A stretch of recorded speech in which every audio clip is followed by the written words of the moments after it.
Hi, this is John Lancie, and you are listening to the Geekcast Radio Network. Did you miss me, Celestia? I've missed you. It's quite lonely living faced in stone, but you wouldn't know that, would you? Because I don't turn ponies into stone. The Continuum didn't think you had it in you, Jean-Luc. But I knew you did. I was the one that got you into it. A directive from the Continuum. The part about the helping hand, though, was my idea. The trial never ends. We wanted to see if you had the ability to expand your mind and your horizons. And for one brief moment, you did. When I realized the paradox. Exactly. For that one fraction of a second, you were open to options you had never considered. That is the exploration that awaits you. Hello, and welcome to this special Geekcast Radio interview. I'm your host, Steve Megatron Phillips, and joining me in this awesome interview is... Kevin Optimus Solo Thompson. Hello, Steve. Hello, and we are interviewing today John Lancie. Hello, John. Hello, how are you? Good, how are you? Well, you know what? It explains this UK thing explains why what I was concerned about in terms of being a lot of jet lag talking to a bunch of guys who were, like 5 o'clock in the morning. So okay, we're on. We're much better. Yeah, we're much better. Awesome. We're going to start out with a couple of just general background questions, and starting those out, where did you grow up at? I grew up in Philadelphia. I grew up in Philadelphia, Center City, for the first 7 or 8 years, and then my folks moved out to the suburbs, and then I left Philadelphia when I was about 18. Nice. How did growing up with dyslexia affect your life, and do you have any advice for the many other people out there facing the same types of challenges you've faced? Well, it was difficult. I mean, it was really difficult because when I went to school, people didn't know about anything about dyslexia. So they just figured that I was a little slow. And I flunked out of, at least 2 places until I got to a school in the 6th grade, which was pretty much for kind of wayward kids, probably a lot of whom had dyslexia. And the headmistress of the school said, well, I think that he has dyslexia. Now, that was okay with me because it was better to find out I had dyslexia than to just be told I was stupid again. But it isn't as if anybody did anything about it. There wasn't anything to do. It was a name. And it gave some sort of credence to why it was that I could be, fairly clever on certain things and really behind the 8 ball in others. What was it that finally kind of let you get over the hump there, especially going on into a field that, with lines and, acting in general, that would be there'd be so much focus on, the reading and everything else? Well, I think that, like a lot of people, you tend to gravitate towards the things sometimes that you don't do that well, and you overcompensate. I was in class, in 6th grade, probably hacking around in the back, and my teacher came in, and the next thing I knew, I had a book bounce off my chest. He threw a book across the room, and it bounced off my chest and fell onto my desk. And he said, probably along with "be quiet" and a fair amount of other expletives, he said, 2 months from now, we're going to do Henry V. This was during the spring. 2 months from now, we're going to do Henry V, and Delancey, you're going to play Hal. And he went around the room and assigned part. Now, I then had to go and read the play, which was excruciating. And, well, actually, I had to read the play, which was difficult, but then I had to memorize, and that was excruciating. I just didn't know how to memorize. And to this day, I am not really very good at it. And it gives me a lot of anxiety. I don't know why. My wife, who is not dyslexic, can learn very complicated stuff in a very, very short time while I am still struggling. The only difference is that once I've got it, I seem to know kind of what to do with it, maybe certainly as well, if not in certain instances better than others. But it's always been a struggle, and it will always remain a struggle. So what was it exactly that made you decide to get into the acting business? And if you could tell us about landing your first official role as an actor? Well, after all of this discussion about struggle and what have you, and flunking, and having to learn this stuff and perform it, I went ahead and did that. And at the end of that performance outside on that day in May, mm-hmm. Everybody crowded around me and said, "Wow, you're really good at this." And there was a guy there who had come to see his granddaughter, who went up to my father and said, if your son wants to do this, he should. You should encourage him because he's actually really good at this. Now, this guy happened to be the editor of the Pelican Shakespeares for, those Shakespeare books that every school kid used to have. Mm-hmm. And so that was the first time in my life that I had ever had any positive feedback in school. And so I just glommed onto that. I mean, that was like, oh my God, this is fantastic. Little did I know that each and every time that the learning of my lines was not going to really become that much easier as time went on, because it took me a very, very long time to even understand how to learn lines. But that was something. So now we jump forward. I ended up going to Juilliard. I was very fortunate in being able to go there. And I had a bunch of other jobs in between that, but probably the first really official job was being in the American Shakespeare Company up in Stratford, Connecticut.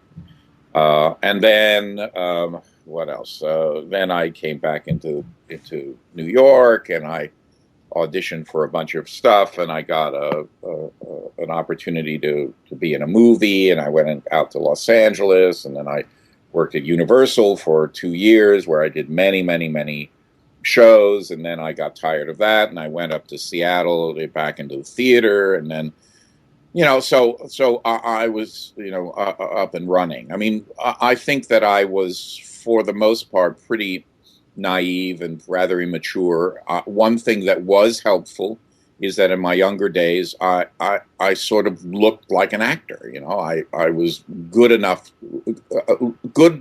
looking that was helpful, where sometimes my acting was probably not quite as good as it should have been. Was there a certain, last question on this topic, but was there a certain point where did you know right from the beginning that this is what you wanted to do long term, or was there a certain point where it clicked and you said, you figured out that this is definitely what you want to stick with? Well, I really hadn't thought about it. And when you figure, I started acting when I was 14. By the time I was 28, I now was actually making my living at it. But I was making my living at it in such a way that, it was a struggle, not as much as a lot of people had. I've been very fortunate, but it was enough of a struggle for me to go, God, is this something I really want to do?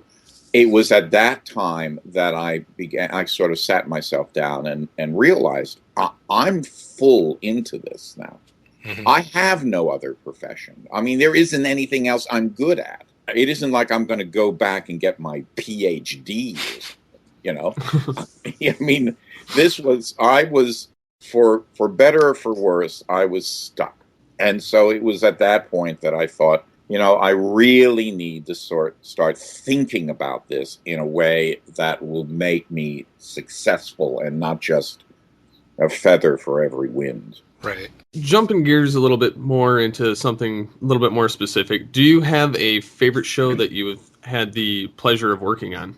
Well, Breaking Bad is an awfully good show. I think it's Vince, the creator of that, is just about the best. I mean, oh my gosh, he's just amazing. And so I enjoyed that. I enjoyed the last show I was in, which I don't think is going to go anywhere, but it was Torchwood. I thought did a pretty good job. Those are some of the shows that you would have seen of late. Gotcha. What about specifically looking at all of the different Star Trek related projects that you've been involved with? Is it possible for you to pick a favorite out of all of them? Well, Star Trek clearly is a defining show for me, to the extent that,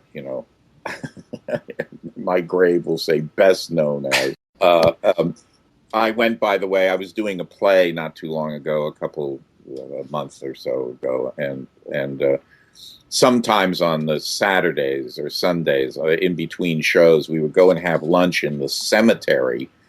It's the celebrity cemetery in Westwood, and Marilyn Monroe is there, and and Merv Griffin and what have you. And some of the grave markers are fantastic. Merv Griffin's is I will not be back after a brief commercial. Nice. And then there was some actor, and I wish I could remember his name, but it's so good. He goes, I'm going to come up with a name, Bob Gray, a fine actor, weather permitting. Oh, jeez. So there were lots of, so in any case, oh God, now I forgot your question. I've got. It's just out of all the different Star Trek projects, if you had a particular favorite. Oh well, sure. I think the for me the project the Next Gen was the more substantive show. The last episode, All Good Things, was a place where I could sort of do. I didn't have a great deal to do, but each scene sort of was pivotal, or at least character-wise, it was pivotal, right. And that I could present a new facet. Each one had a little different facet of this character called Q. Is it true that when they were going to make that last episode of the Next Generation, I read somewhere that you had approached Rick Berman and asked if you could be in that final episode? Is that a factual thing? No, I didn't. Okay. No. I mean, I'm delighted. I'm delighted on being in it, but it's very awkward in asking producers for work. It places them in an awkward position if that's not really what they want to do, and it places you in a position where you're being told essentially. I always think of it as like asking somebody, am I going to be invited to your dinner party? Right. It's like, no. Oh my God. So I just never ask. I never ask. Makes sense. Yeah, that was kind of a nice bookend, though, having Q in the first episode and the final episode of TNG. So. Yeah, I think so too. And I mean, for most people, most people think that I was a series regular on the show. Right. I mean, most people think when I say to them, well, how many episodes do you think I was in on all three shows? Whatever, Deep Space and Voyager. Oh, they go, oh my God, I don't know, 20, 30? I said, well, try 9. 9. So there would be shows in which people would say, no, you were in that. And I go, actually, I wasn't. He goes, well, really? Well, you should have been in it. Well, I think it's just a testament to how much of an impact that character had. Well, there's no question the character had an impact which was disproportionate to the amount of times he traipsed around on set. Yeah. So, what project has posed the biggest challenge that you've been a part of? Oh, I don't know. I mean, since we talked about line learning, Man and Superman with the Don Juan section represented about 3 hours and 50 minutes of me talking at high speed on stage, that was terrifying. And also, because I did it, it was exhilarating. I've written a fair amount of shows for symphony orchestras, and they are fraught with all sorts of production issues that don't usually exist in the theater. But the symphony orchestras are not producing instruments, and so trying to get a sort of theatrical production up in a symphony environment has been super challenging. I don't know. I mean, one of the things, and I'm changing the subject a little bit, is that some actors just like to act. They just enjoy that, and almost regardless of what the material is, that state that you get in is something that is for them is everything. I'm not somebody like that.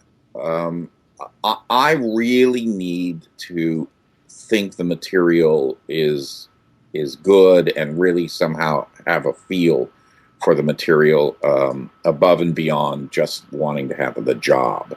And so I tend to work less and less because I don't really want to sit around the set.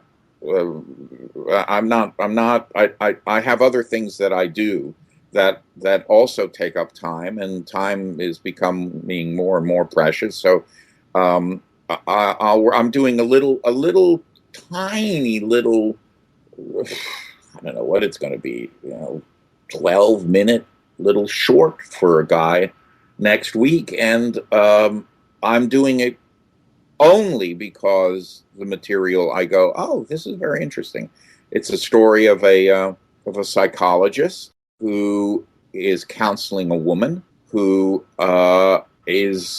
cannot accept the fact that her husband is gone and is not coming back, and she has turned it into that he actually has run off with another woman. And what we realize in this very short is that her husband died in 9/11.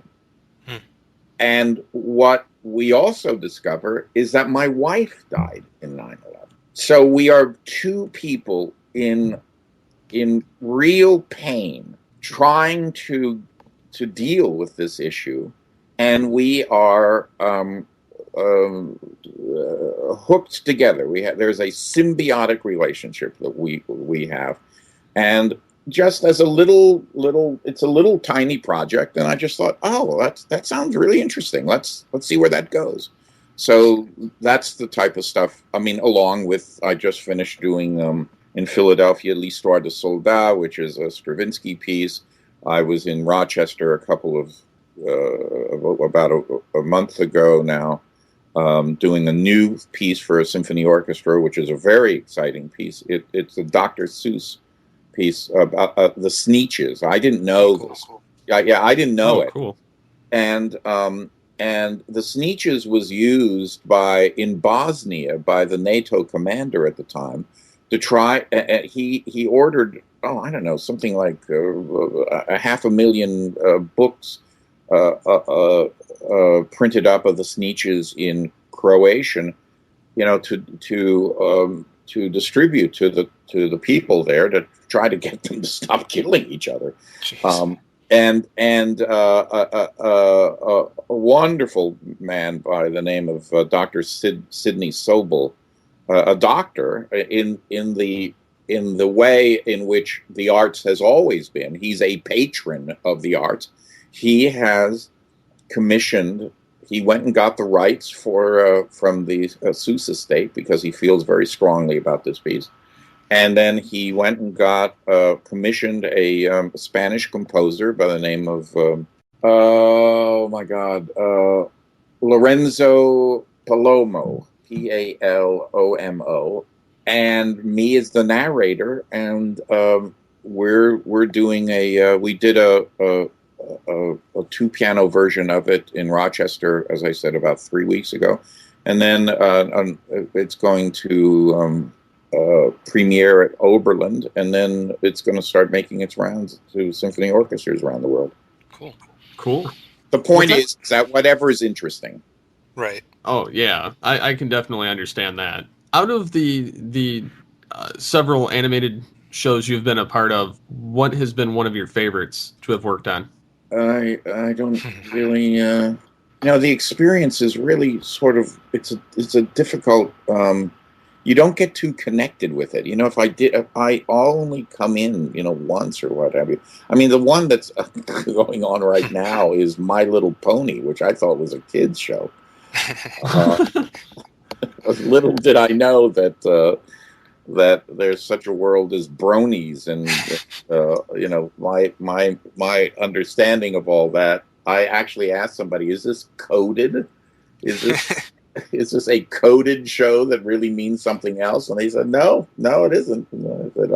So there's that. I just finished doing a. What did I do? It was a game, sort of a fun game. I cannot remember the name of it, though. I don't know. You'll have to help me with the. Is it Assassin's Creed or? Oh, I did Assassin's Creed. That was very interesting. I really had a sense that I was working with people who really, obviously they know their business very well, and it was fun. That was nice. That was nice. Yeah. Kind of going, you mentioned a couple different things here, working with the symphonies and the orchestras.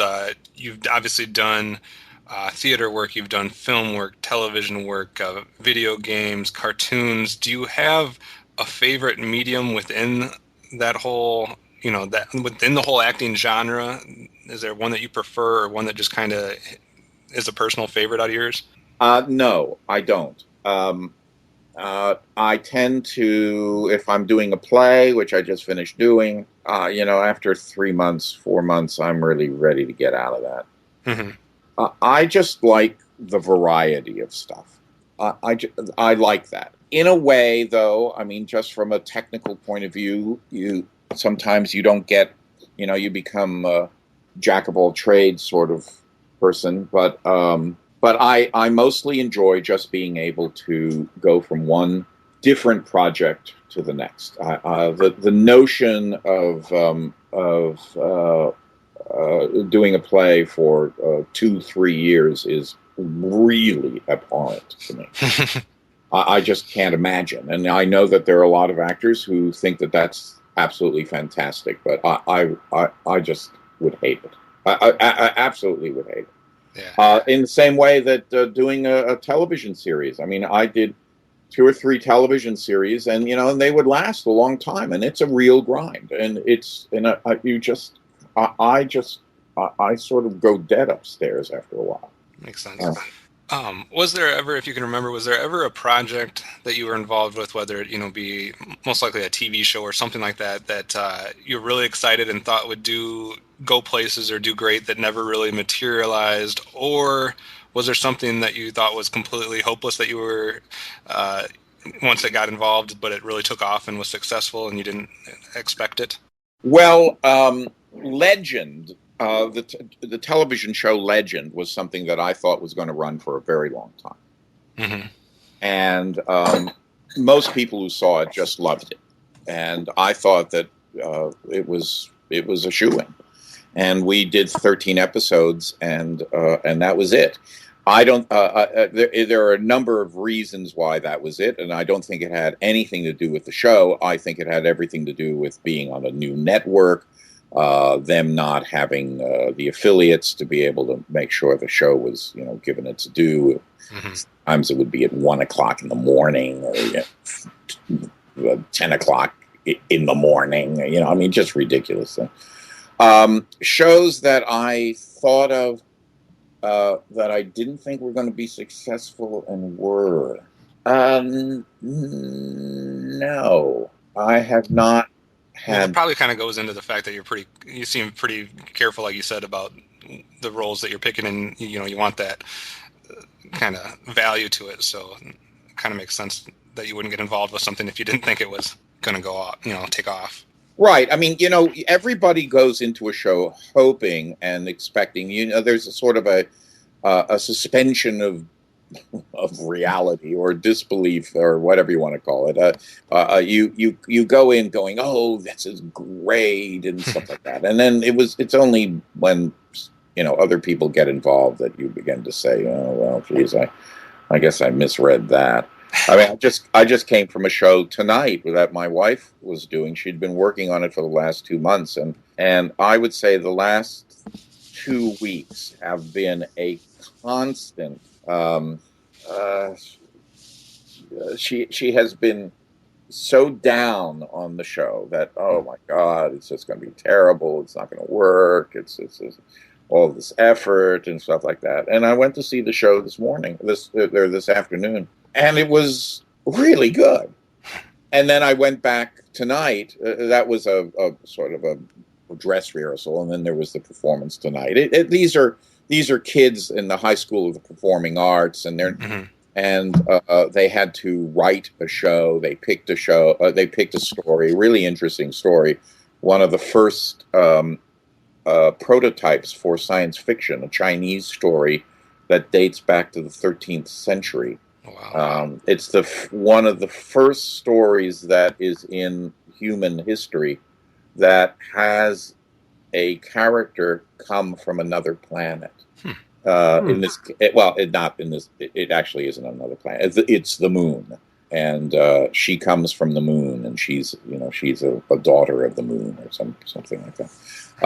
But yeah, oftentimes you do shows that you do say, oh my, you get into it thinking it's going to be fabulous, and then you go through a period where you go, this is going to be hell.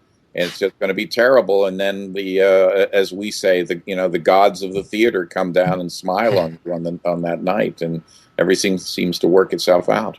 What prompted the creation of Alien Voices? I was doing a bunch of shows for LA Theater Works, and LA Theater Works is a producing arm of, or their shows are on NPR, and they are plays, and they're plays that are done as radio shows. And I had been with LA Theater Works for a long time, and I had done a number of their shows, and I had directed a bunch of shows. I've acted and directed a bunch of shows. They were looking for ways to be able to sort of bring in, new audiences and what have you. And I had suggested to Susan that we do War of the Worlds.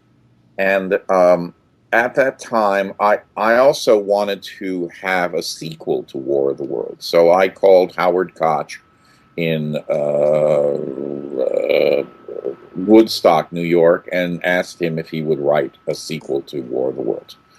He was very old at the time. He was 90, and he really, in the end, was not up to the task. But Nat Sigaloff, a writer friend of mine, he and I did, in fact, write the sequel to it. And so I put together a science fiction cast made up of science fiction actors, the vast majority of them from Star Trek. Susan really didn't know who they were.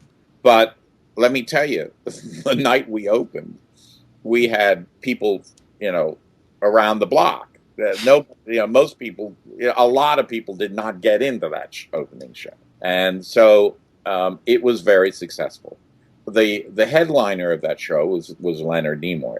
Mm-hmm. When the show was over, I said, Leonard, did you have a good time? And he said, oh, yeah, I had a great time. And I said, well, I have an idea. So he and I talked, and I said, I'd like to bring Nat in, and you and I, and my idea is to do classic science fiction.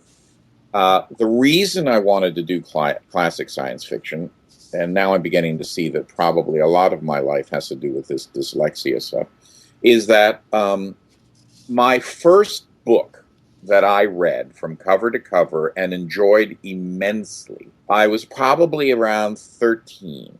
It was about the time that I began to be able to read, at enough of a speed so that I could sort of enjoy the process. And that book was Jules Verne's Mysterious Island. And it not only was it a book that as I said, I really enjoyed, but it was a book that has gone on to impressed me in many different ways. I just thought it was fantastic that here were a bunch of guys who had nothing, and when they fell into the sea, when the balloon finally deflates and they fall into the sea, they arrive on this island with nothing, and they created through their wits and their understanding of science and what have you. They created essentially a utopian society as best it could be done.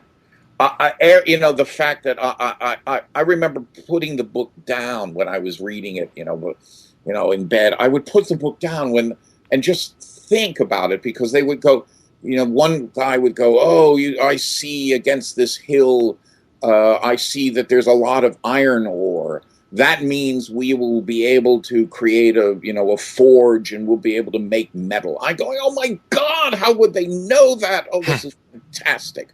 And I wanted to be somebody like that. I just thought it was just great. So I said, I want to go back, and I went on to read many of the classic science fictions. The Wells, the Vernes, I read many of those. And I said, I'd like to go back and do that. And one of the things is that I want to make sure that I do it in a way that is respectful to the book. Because at the end of that summer, when I read the Mysterious Island, the movie came out. And I was like, "Oh my God, the movie! This is fantastic!" And I went to the matinee to see the movie. Well, the movie opens up with a bunch of dinosaurs on the beach, and I go, "What the hell is this?" There are no dinosaurs in the book. And then, from the sea on a raft arrived two very blousy women. I'm like, and I stood up amongst a theater filled of kids my age, so they're all 13, and I started screaming, "This is not the story. This is not what was in the book. This was not it." And I got collared and I got thrown out. And I just thought, God damn it. I mean, this is just not acceptable. So here it was many years later that I am, talking to Leonard Nimoy, and I'm going, "Leonard, we're going to do, what do you think?" And he goes, "I think it's a great idea." And I said, "Okay, well, Nat and I will, we will read these books, and we will create radio shows from these books, and from the script of these radio shows, we then can do other things. We can create television shows out of them, which is what we did for the Sci-Fi Channel, and then we had deals with other companies. So that's where all of that came from." Yeah, I've listened to a couple of them. Most notably being the First Men on the Moon. There was Time Machine, Journey to the Center of the Earth, The Invisible Man. As a matter of fact, I've just put them on. I've just put them up where you can download them now. What is it called? Alienvoices.net. I think that's right. Alienvoices.net. If you go to actually I can do it while we're talking. If you can go to alienvoices.net, you can go there and you will see that they are all there to be downloaded. Very cool. What are some future plays or projects that you'd like to add to that brand name, or some other things that you'd like to revisit? You mean for Alien Voices? Yes. Well, Leonard and I are not doing Alien Voices anymore. I mean, what happened is that we had a wonderful time in the 4 years that we did it. But like all good things, it came to an end, and it came to an end in no small way because we ended up moving from being creators to being salesmen. And we just didn't want to sell stuff. I mean, Right. Yeah. And then, we had different ideas about how you sell it, and then handing it off to other people, and then you kind of go, well, why are they doing that? And it just became a labor of love became burdensome, and since there was never a thing that that either of us were actually making our living from, so that was that. It was. We just said, look, that's sort of it. Right. Yeah. I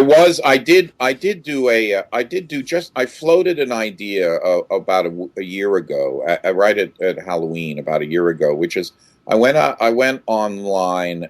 Well, I went into my garage, and and I did the Raven with the help of a friend. I did the Raven, and it's pretty good, and it's really straight right into the camera. And but it's a pretty intense read. And the last time I looked, it had something like 70,000 people had seen it. And Wow. my intention, I think we've got a theme here.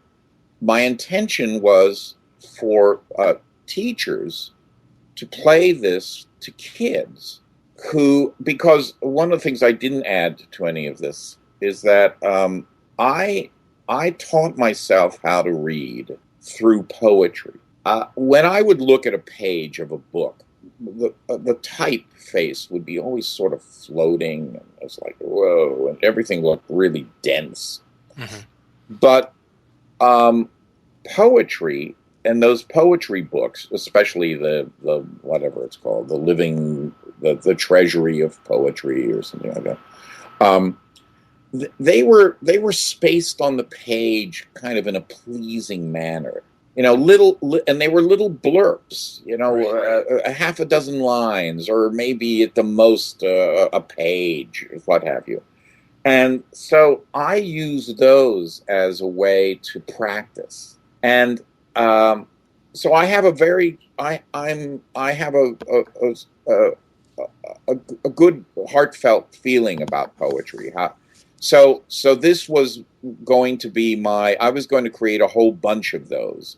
And maybe I still will. I mean, I've gone up there, I go up on that site every once in a while, and people are always saying, oh my God, would you do Xanadu? Or you've got to do the Rhyme of the Ancient Mariner, or what about, blah, blah, blah. So one of these days, I might do that, and the people who the comments that are the most wonderful for me are the ones in which somebody will say, "I'm a teacher of a sixth grade class, and I played this, and the kids were absolutely mesmerized, and it got them to realize that just words and ideas can be really fun, and so those things are very gratifying." What are some of your favorite characters out of the many you've played over the years? Like, do you have one in particular that's your favorite, or do you just whatever happens to catch your attention at the time? It's sort of whatever catches my attention at the time. I mean, Jack in Man and Superman, Byron in Child Byron. I really grew to love Byron. I really think you research a lot when you play these characters, and I grew to really love him. I thought he was great. And Eugene in Days of Our Lives. It was a really silly, wonderful, wonderful romp. 3 years of absolute fun, great fun. Q, of course. What else? I don't know. Bartok, which was Nikola Tesla. That was wonderful. I don't know. Those are some that I can think of. Cool. You mentioned Q. How exactly did you come up with the personality and the character of Q, and how you portrayed what was in the script for that character? Was a lot of it outlined in the script, or was a lot of that just stuff that you chose to, as far as how you envisioned the character? Usually, especially in television, where these things are not always that sketched out, they're really waiting for somebody to come in and hand them the role on a silver platter. I happened to have been doing right then and there. I mean, I was in rehearsal for a show called Terra Nova, which was at the Taper, and I was playing the character of Amundsen. Now, that character was Amundsen, who got to the South Pole before Scott did, and he was a bigger than life character. So, and I myself tend to be perhaps a little overly, a little too big. But in any case, all of that stuff all of those juices were flowing. Okay. And so they called me in, they asked me to do an audition, and I went in, I looked at the material, and I kind of knew, I don't know, he's an arrogant son of a bitch who happens to, who happens to enjoy himself. He's mad, bad, dangerous to know, which is Byron, which is what was said about Byron. He's he's omnipotent with clay feet. He's he's the most powerful person in the world, in the universe, but too stupid to know it. I mean, it's whatever are the juxtapositions of those two things, Right. And so I went in and I delivered it. Bam. And I think it was at that moment that they went, oh, okay, all right, yeah. Well, we don't have to. One of the things, especially in television and movies and what have you, is that you don't have a ramp-up time. It isn't like, well, in 3 weeks you'll get the character and stuff like that. What you do in the office is what you need to be able to do tomorrow morning at 6 in the morning. So if you can come in as full-blown as that, then, and obviously I nailed it. So I nailed something that they might not have known was quite there. They certainly had no sense of it having humor in it. So that was something that was not part and parcel of anything in the scripts until I brought that. And I'm assuming that when you auditioned for that character in the beginning, that was am I right to say that was a guest role that didn't necessarily have future appearances planned? Right. That was a one shot. Right. That was a one shot. And Gene's Roddenberry's original notion is that they were going to just go right into making episodes. But he lost the battle of it being an MOW, 2-hour MOW. And so in the process of losing that battle, he had to come up with how do I extend the story that I have, and which took him only a certain distance, so that he had to bring in kind of the B story or whatever, another story. And you can see that, and I haven't watched, I watched it maybe twice, the show, but many years ago. But you can see the seam in there. I mean, you can go, oh, wow, boy, we really took a right turn there. It's really stitched together, not very elegantly, of these two stories. And I guess a couple. I mean, there are many reasons why that became successful. Flamboyant.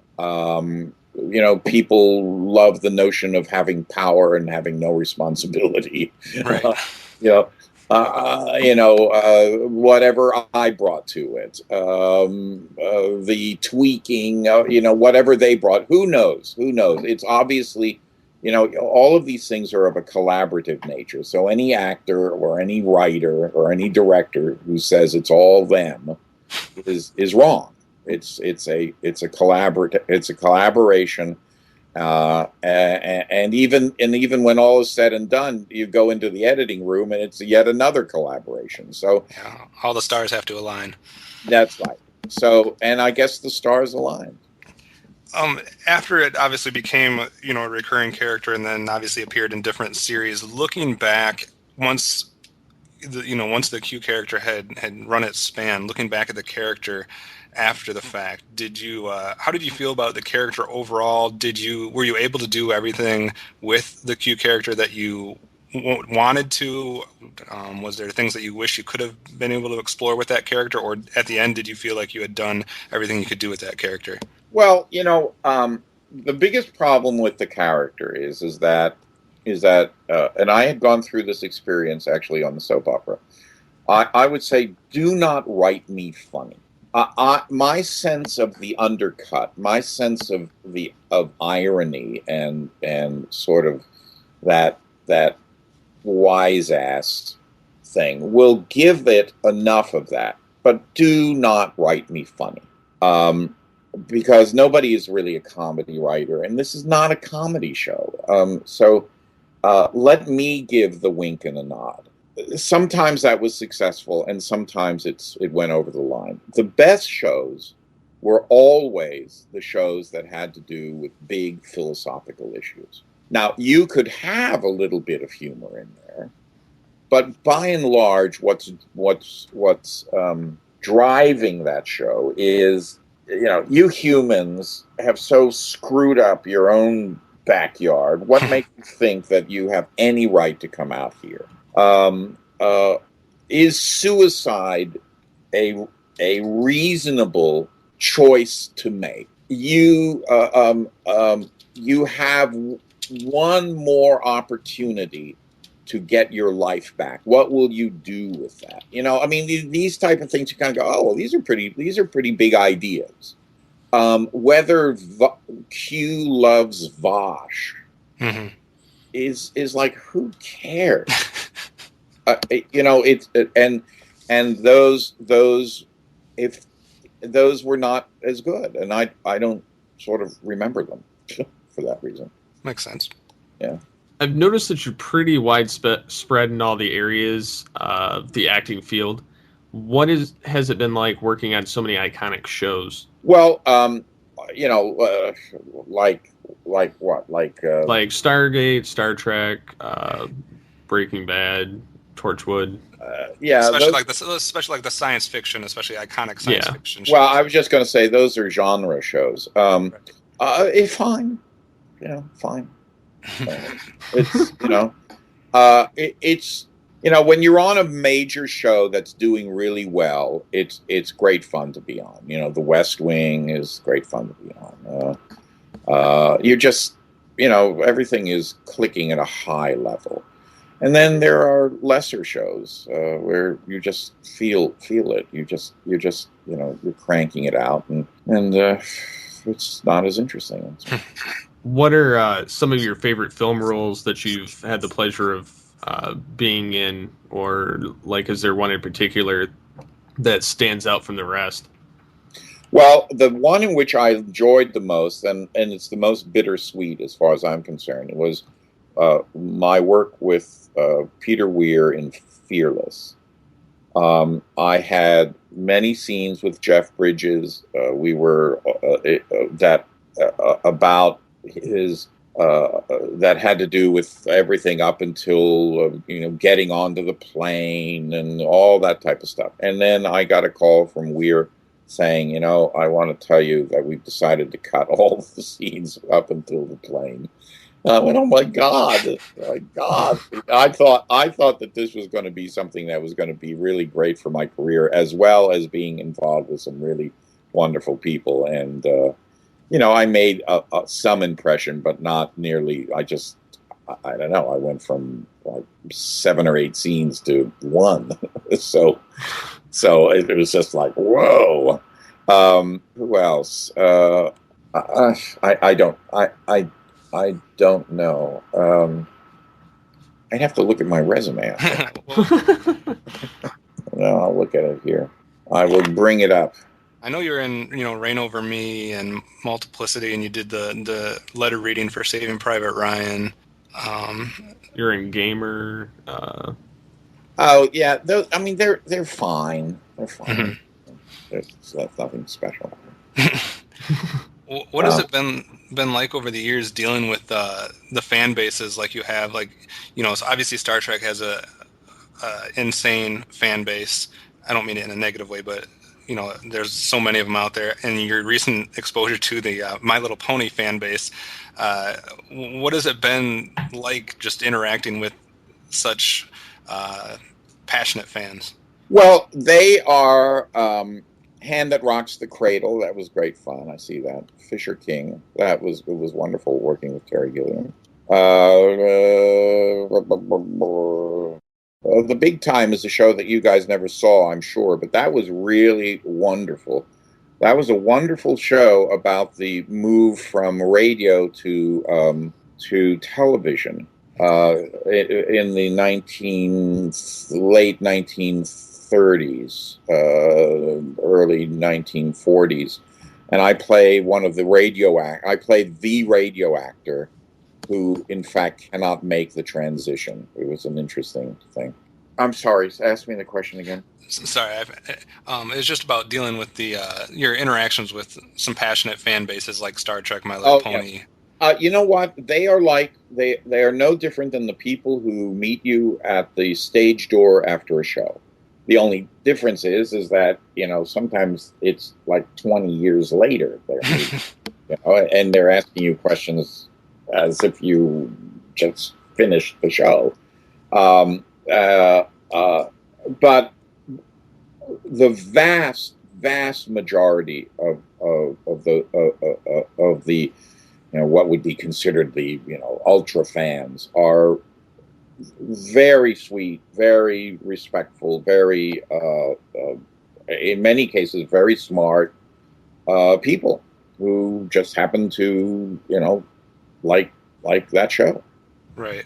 Have you been to any of like the different fan conventions for? Oh yes, I've been to many of them.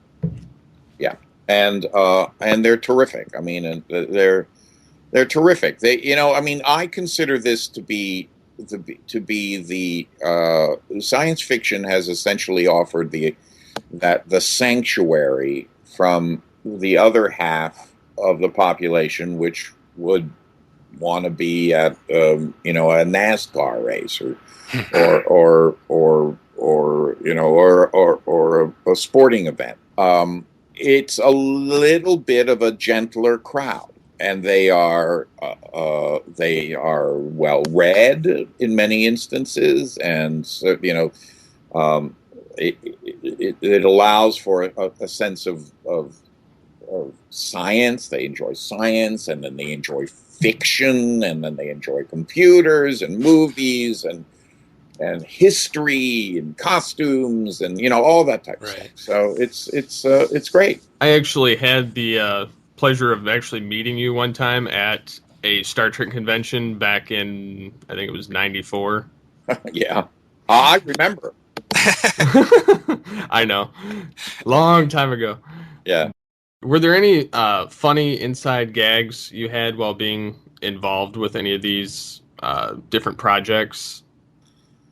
Everybody asks me that, and the people who you can ask and they will actually say, "Oh yes," are the ones who are usually series regulars, because there's certain days that they have, frankly, virtually nothing to do, just nothing to do. Okay. I mean, there are other days where they have a lot to do, but they're in the course of 25 episodes. There are times and weeks actually where they just don't have anything to do, so they can play little games and stuff like that. When for Star Trek, one of the actresses actually said to me one day, she says, "You have more lines in one episode than I have in an entire year." So when I would go on, I was really jammed. And then add to that the fact that I'm saying these words for the first time, which means I've had to learn them, which now goes back to the tension and unpleasantness of having to learn lines. And there was nothing necessarily, I mean, there were days that it was fun if I didn't have a great deal to do, but it was never relaxed or fun enough for me to be screwing around at that level. Yeah, I can kind of see that. And because understand, if I if I fiddle fart around in the morning and I have really lots of work to do at the end of the day, the time that I will want, oh, can we do that? Can we just do that take again? Can we, let me just think here. That will all be gone. Right. That time will have been, that will have been eaten up. So I was always very protective about that. That doesn't mean that I wasn't part of my success there was to be, silly and naughty and sort of pranksterish. But in terms of just the everyday, just the getting the work done, it was I just didn't have time for those sort of pranks. Who were some of your role models when you were growing up that influenced you for acting? Well, probably people who did not help me understand what acting was like. But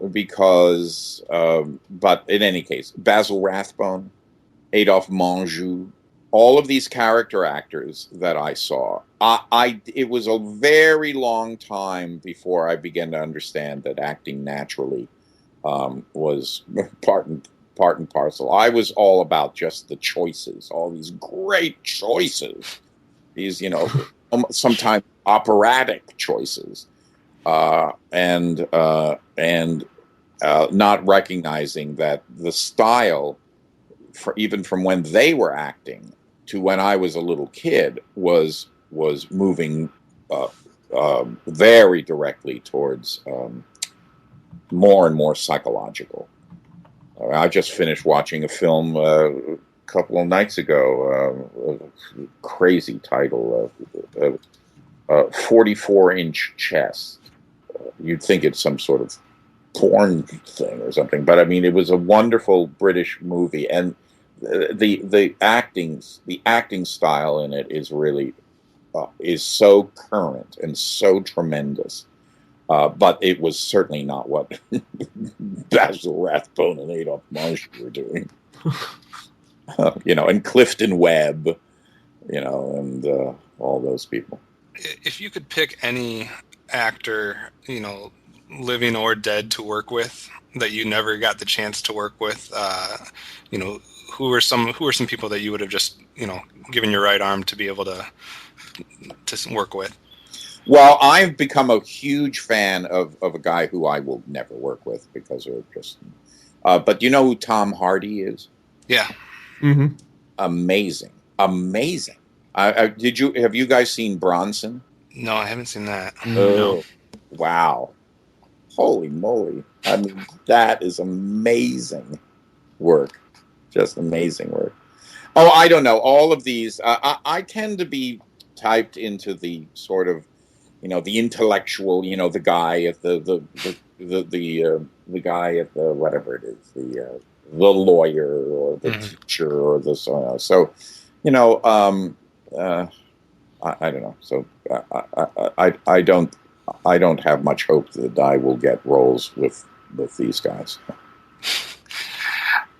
One of my all-time favorite shows is MacGyver, and I read somewhere that you are or were close friends with Richard Dean Anderson. Is that valid? No, we weren't close friends, but he and I were in the same.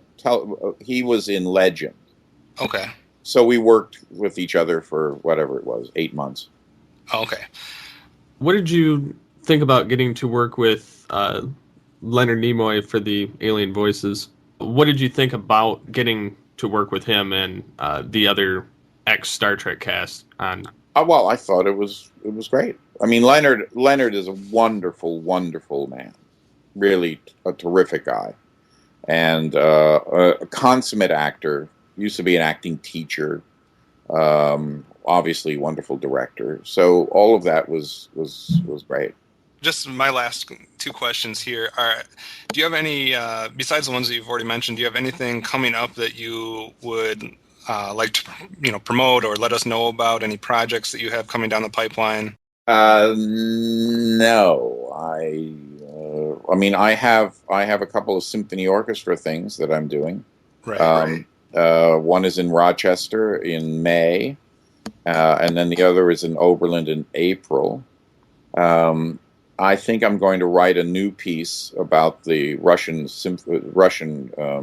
conductors or composers for a show here in Los Angeles in September. And after that, it's to get my boat ready for the South Seas, and that's that. Nice. Final question for me. What was it like having each one of your, I believe I read this right on the resumes and IMDb and whatnot, but having each of your kids appear in some of the projects, especially some of the Star Trek projects with you, and what are your kids up to these days as far as their... My younger son is studying architecture at the University of British Columbia, and my older son works for an organization called IOM, International Office of Migration, out of Jordan, and he runs the Iraq mission, which is to determine to figure out what's going on with the displaced people in Iraq. Interesting. And he was the one who played my son on Star Trek. Okay. Oh, cool. Final question. Do you have any advice for people who aspire to get into acting or voice acting? Well, sure. Think of it as a sport, which is to say that it's all about doing it.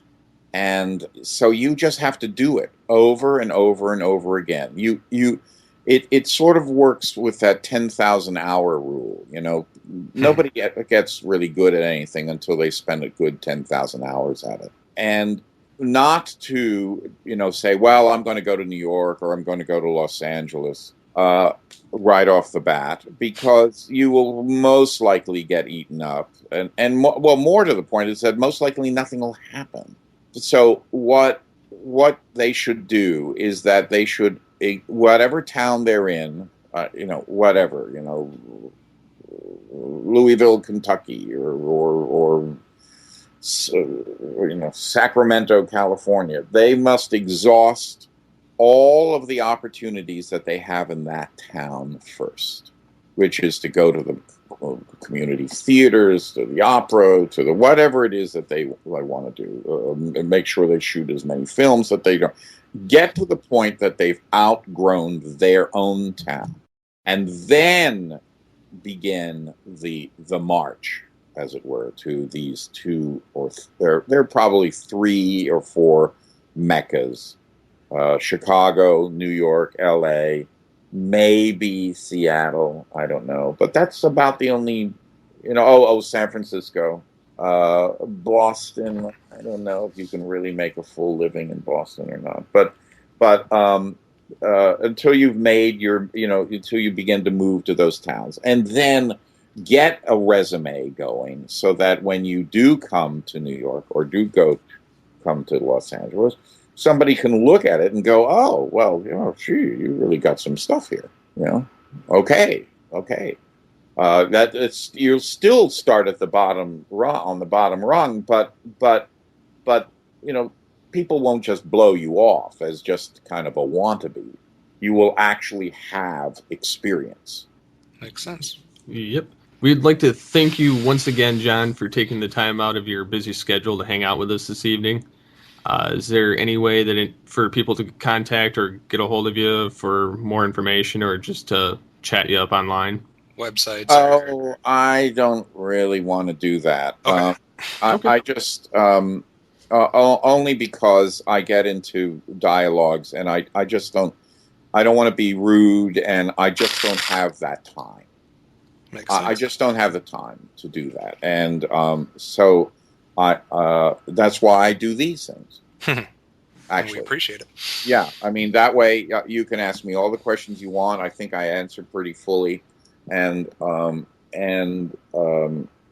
otherwise, and this way you can play it to many, many different people, as opposed to me, one person at a time answering a question. Right. No, I'd like to thank you too personally. I mean, I really appreciate this. If you would have told me, 15, 18 years ago when I was watching, whatever, Star Trek: The Next Generation, that I'd get to talk to you someday, I would not have believed it. So I really appreciate you taking the time out and talking to us. Well, it's my pleasure, and your questions were great. So I hope that you can use this material well. Yes. Oh, yes, we will indeed. We'll ask you to hold the line, and we'll be back after this. Quoth the raven, nevermore. And the raven still is flitting, still is sitting on the pallid bust of Pallas just above my chamber door, and his eyes have all the seeming of a demon's that is dreaming, and the lamplight o'er him streaming throws his shadow on the floor, and my soul from out that shadow that lies floating on the floor shall be lifted nevermore. In any case, I'll be watching. And if you're very lucky, I'll drop by to say hello from time to time. See you out there.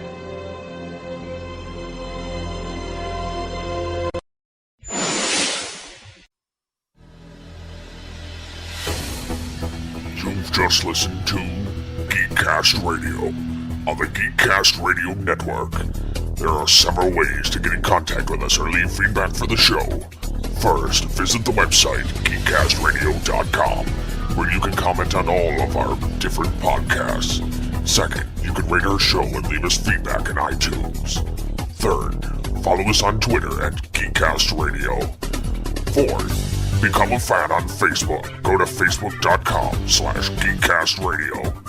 Call the voicemail line 502-526-5821. Please remember to tell us the show you are leaving the message for and your name. So until next time, unleash the geek in you.